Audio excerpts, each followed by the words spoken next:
আজকে আপনাদের দেখাবো আমাদের এই দেশি মুরগিগুলো কি কি উপহার দেয়। তো এই যে দেখেন এরা সকালে এখন খাওয়া দাওয়া করতেছে, তারপরে এই যে এদের উপহার এগুলো একদম সকাল সকাল এরকম টাটকা টাটকা দেশি মুরগির ডিমগুলো দেখলে কেমন লাগে বলেন তো। দেশি মুরগির ডিম মানে কিন্তু অন্যরকম একটা স্বাদ।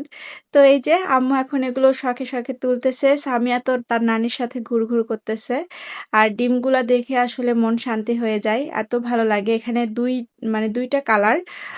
আপনাদের যাদের বাসায় মুরগি আছে আপনারা তো জানেনই, মুরগিরা কিন্তু একেক সময় একেক জায়গায় ডিম পাড়ে, সেগুলো খুঁজে খুঁজে বের করতে হয়। তো আম্মু আজকে সেগুলোই সবগুলো ডিম খুঁজে এক জায়গায় করছে। আর সামিয়াটা তো ও গেলে এই যে মুরগি ধরা নিয়ে ব্যস্ত থাকে, ও ডিম খোঁজে কোথায় মুরগি ডিম পারলো, ওর শুধু ওগুলোই দেখা।